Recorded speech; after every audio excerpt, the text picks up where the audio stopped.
เจ้าสุขสบายดีพ่อแม่พี่น้องสู่ครูสู่คนเนาะยินดีต้อนรับเข้าสู่สองเบาดำเส้นเคยนะพี่น้องเนาะดำบ่าวลาวพี่น้องมื้อนี้ก็อยู่2คนเนาะเมื่อแต่เวียกเนาะพี่น้องเนาะหลังจากเลิกเวียกแล้วเนาะเฮาก็มานั่งลิ้นจีนังเนาะพี่น้องแล้วก็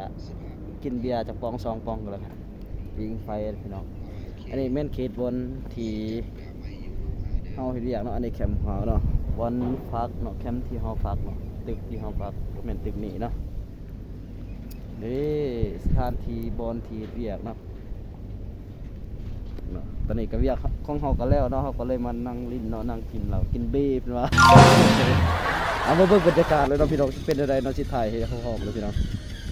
นี่พี่น้องโอ้ยคักอันนี้นั่งเฮาเนาะ นี่โซ่ดูโซหน้าดูโอ้ยเฮ็ดคือโจรนี่ใส่ก็บ่เห็นเลย มันเจ๋งอันนี้ขนมเนาะอันนี้นั่งเนาะพี่น้องนั่งกินเบียร์แกนั่งบ่ค่อยสิคักปานใดแล้วก็ราคาเนี่ยโอเคอยู่นี่เนาะเฮาเอาดิด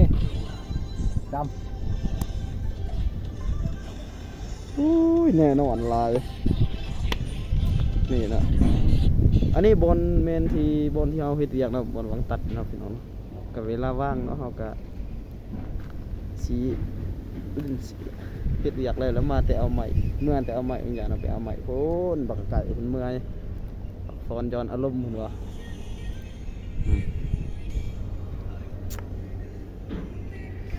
โอ้บรรยากาศมื้อนี้คักเนาะพี่น้องเนาะแดดก็แดดลมก็บ่แห้งปานใดเนาะพอดีอยู่เนาะพี่น้องอยู่พอดีเป็นมาพี่น้องสิเราเหตุการณ์ที่เกิดขึ้นเรื่องมันหนักขึ้นเนาะ เหตุการณ์ไม่ว่าได้ดอกไปดอกเนาะเดินทางมาแต่อัตปือโป้เมารถพี่น้องเลยไม่เคยเมารถป้าเมารถเบอร์อะไรดิ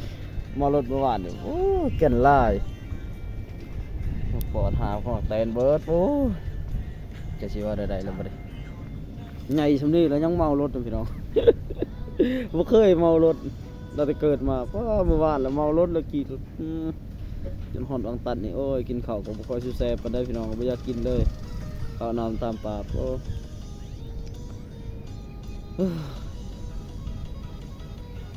อายเขาเนาะเมารถนี่ใหญ่ละ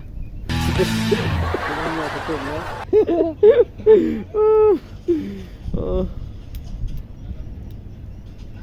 หวานนี่แปลกเลยเหตุการณ์มันเกิดขึ้นเลยเชื่อได้แล้วพี่น้องไหมเนาะถ่ายคลิปสั้นๆนะพี่น้องเนาะเรา